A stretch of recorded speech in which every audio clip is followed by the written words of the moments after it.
श्री शिवाय नमस्तोभ्यम। हर हर महादेव। दोस्तों देखिएगा, पितृपक्ष में ना खरीदें यह 5 चीजें करोड़पति को भी कंगाल बना देती हैं। राधे राधे, हर हर महादेव, जय श्री कृष्णा, जय हो पितृदेव की। दोस्तों हिंदू धर्म में पितृपक्ष का बहुत ही ज्यादा खास महत्व होता है।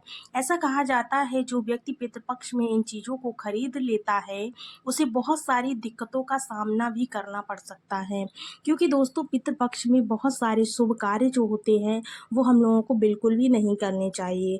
तो आपको भी भूल कर भी पितृपक्ष में इन चीज़ों को नहीं खरीदना चाहिए। और दोस्तों इस वीडियो में हम आपको बहुत ही महत्वपूर्ण जानकारी देंगे कि पितृपक्ष में वह कौन से कार्य होते हैं जो किसी भी व्यक्ति को नहीं करने चाहिए, वरना उनके पितरों और जो उनके पितृदेव होते हैं वो उनसे नाराज़ हो जाते हैं और उनके जीवन में उन्हें बहुत सारा कष्ट देते हैं। क्योंकि जब हमारे जीवन में पितर हमसे नाराज़ हो जाते हैं तो हमें पितृदोष लग जाता है। पितर नाराज़ हुए तो पितृदोष निश्चित है लगना, जिस वजह से हमें अपने जीवन में हर प्रकार की परेशानी का सामना करना पड़ता है। और दोस्तों अगर हमारे जीवन में पितृदोष लग गया है तो हमारे बने बनाए काम भी बिगड़ते रहते हैं।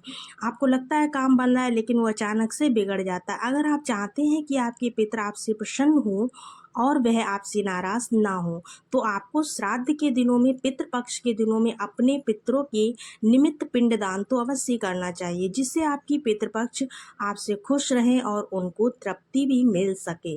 ऐसा कहा जाता है कि पितृपक्ष के दौरान हमारे जो मृत पूर्वज होते हैं वह पितृलोक से हमसे मिलने के लिए धरती पर आते और अपने परिजनों के बीच में रहकर वह अन्न और जल को बड़े ही प्रेम से ग्रहण करना चाहते हैं।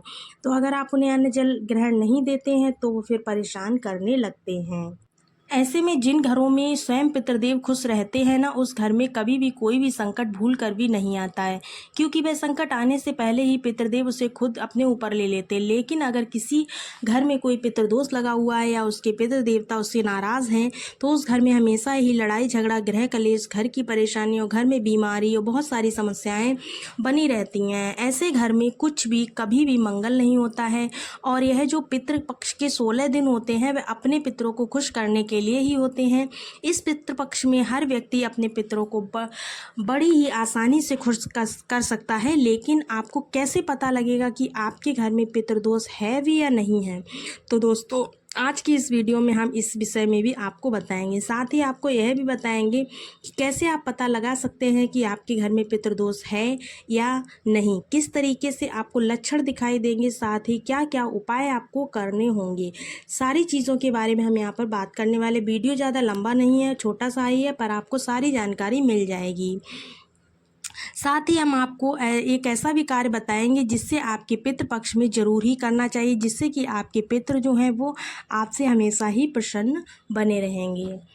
दोस्तों पितृपक्ष के बारे में जो है इसका उल्लेख शिव महापुराण में बड़े ही विस्तार से किया गया है। बस हम आपके सामने इसे आसान भाषा में रखना चाहते हैं। तो आइए जानते हैं इसे विस्तार से कि पितरों के बारे में क्या जानकारी हमें आपको देनी चाहिए। तो श्राद्ध पक्ष यानी जो ये पितृपक्ष की जब शुरुआत होती है तो जो हमारे पितृदेव होते हैं या फिर जो हमारे पितृ होते हैं, जिन्हें हम पूर्वज भी कहते हैं, इन्हें पितृलोक से मृत्युलोक में भेजा जाता है और ये सर्वप्रथम हमारे घर में ही आते हैं। तो जो ये श्राद्ध पक्ष की शुरुआत होती है जो 17 सितंबर से हुई है, यानी कि मंगलवार से हुई है, इसका समापन जो है वो 2 अक्टूबर को हो जाएगा। और इसी बीच में आपकी सारी तिथियाँ आ जाएंगी, जैसे द्वितीया, तृतीया, चतुर्थी, पंचमी, प्रदोष, एकादशी, सब कुछ आ जाएगा।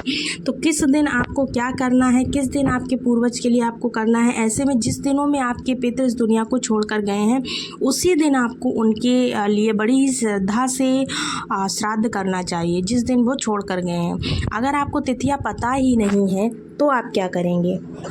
तो आपको क्या करना है, तो आप इसे अमावस के दिन कर सकते हैं। जिसको तिथियां नहीं पता है वो अगर तिथि भूल भी जाते हैं तो वो अमावस के दिन अगर श्राद्ध करते हैं तो 16 दिनों का पुण्य उन्हें मिलता है। 16 दिनों में ऐसी कौन सी गलतियां होती हैं जो आपको नहीं करनी चाहिए, कौन से उपाय हैं जो आपको अवश्य करने चाहिए, जिससे आपके पितृ देवता आपसे खुश रहेंगे और आपके हर एक परिवार के सदस्य की उन्नति होती रहेगी और आपके ऊपर जो है पितरों का आशीर्वाद सदैव बना रहेगा। क्योंकि दोस्तों ये पूरा खेल ही पितृदोष का ही होता है। जितनी भी संकट आते हैं, जितनी भी दुविधा होती है, सब पितृदोष का ही खेल होता है। आप सभी को बता दें कि पितृपक्ष के इन दिनों में कुछ खास कार्य करने की मनाही होती है, यानी यह कार्य पितृपक्ष में करना वर्जित माना जाता है। तो कौन से कार्य हैं? अगर आप गलती से भी इन कार्यों को कर देते हो तो आपसे आपके पितृ नाराज हो जाएंगे, जिससे आपको बुरे परिणामों का सामना करना पड़ सकता है और आपका जीवन भी दुर्भाग्य में बदल सकता है।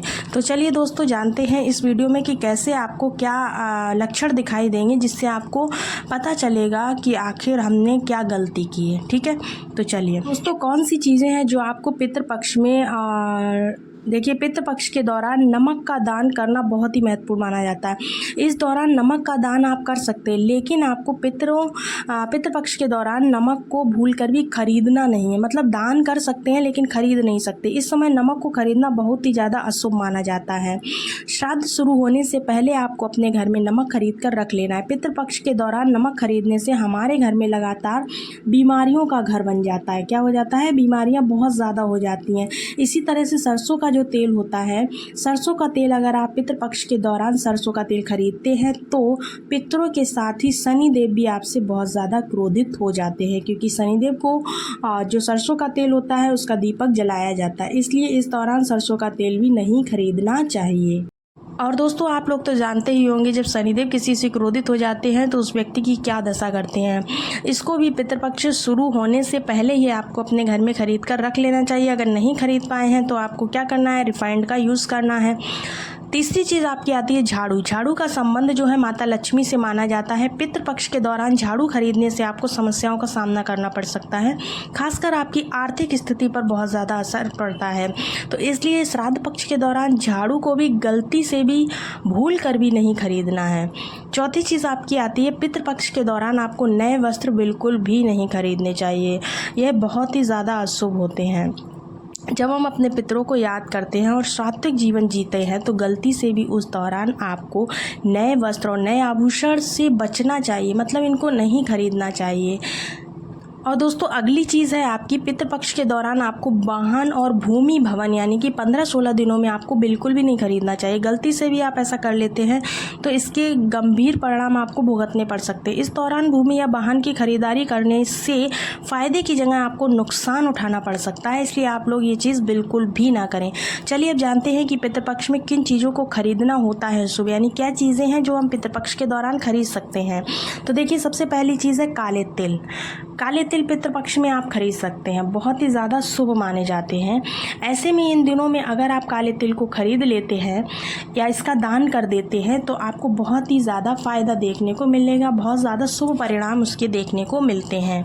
तो काले तिल को आप लोग अपने घर पर खरीद कर रख सकते हैं। इसके अलावा आपको बता दें कि दूसरी चीज़ है, पितृपक्ष में जीरे की खरीदारी करना बहुत शुभ होता है, यानी जो जीरा हमारे मसालों में चलता है ना, उस जीरे को खरीदना, जीरे को जो है ना सोने का रूप माना जाता है। पितृपक्ष में इसे घर लाने से, दान करने से हमारे धन में लगातार वृद्धि होती रहती है। तीसरी चीज़ आपको बता दें, श्राद्ध कर्म में कच्चे चावल का इस्तेमाल किया जाता है। इसे चांदी के समान माना जाता है, कच्चा चावल।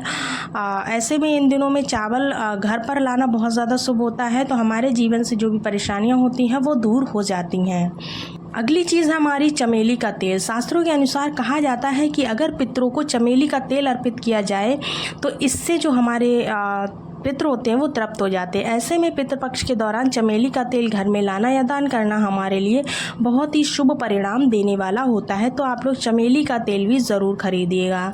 नए कपड़े पितृपक्ष में जहां खुद के लिए नए कपड़े खरीदने की मनाही की जाती है, वहीं पर पितरों के निमित्त अगर इस दौरान नए कपड़ों को खरीदना है तो बहुत ही ज़्यादा शुभ माना जाता है, क्योंकि इससे पितृ बहुत ही जल्दी प्रसन्न हो जाते हैं और आशीर्वाद भी देते हैं, और हमारे जीवन में जो बिगड़े हुए कार्य होते हैं उसमें हमको सफलता मिलती है। लेकिन ध्यान रखना है कि इस दौरान खरीदे गए कपड़ों को ब्राह्मणों को दान कर दें। किसको दान करेंगे? ब्राह्मण को। उनको घर पे नहीं रखना है, खुद का तो इस्तेमाल भूल कर भी नहीं करना है। इसके अलावा दोस्तों, जो सफ़ेद फूल होता है, सफ़ेद फूल पितरों को खुश करने के लिए सबसे ज़्यादा यूज़ किया जाता है। ऐसे में अगर पितृपक्ष के दौरान घर में सफ़ेद फूल आप लेकर आते हैं तो इससे आपके पूर्वज जो है बहुत ज़्यादा खुश होते हैं और अपना आशीर्वाद आपके ऊपर बनाए रखते हैं और आपके जीवन की तमाम परेशानियों को वह दूर कर देते हैं। तो घर में आप सफ़ेद फूल 16 दिनों में ज़रूर लाएं। दोस्तों, आप सभी को बता दें कि इस पितृपक्ष में इन दिनों में कुछ खास कार्य करने की मनाही होती है, यानी कि पितृपक्ष में करने वर्जित माने जाते हैं। वो कार्य कौन से हैं, तो चलिए जान लेते हैं कि वो कार्य कौन से हैं। तो दोस्तों, पितृपक्ष में आपको तामसिक चीज़ों का सेवन नहीं करना चाहिए, भूल कर भी तामसिक चीज़ों का सेवन नहीं करना चाहिए। साथ ही आपको लहसुन, प्याज, मांस, मदिरा और नशे, धूम्रपान से भी दूर रहना चाहिए और तन मन को शुद्ध रखना चाहिए। नहीं तो आपके पितरों को क्रोध का सामना करना पड़ सकता है, मतलब कि आपके पितर इससे रुष्ट हो जाते हैं। इसके अलावा आपको किसी से भी अपशब्द नहीं करना चाहिए, सट्टा नहीं खेलना चाहिए, किसी के साथ भी छल कपट नहीं करना चाहिए, इस तरह के कार्य भी नहीं करने चाहिए। अगर आप ऐसा करते हैं तो आपसे आपके पितर नाराज़ हो जाते हैं, जिससे आपको कठिन समस्याओं का सामना भी करना पड़ सकता है।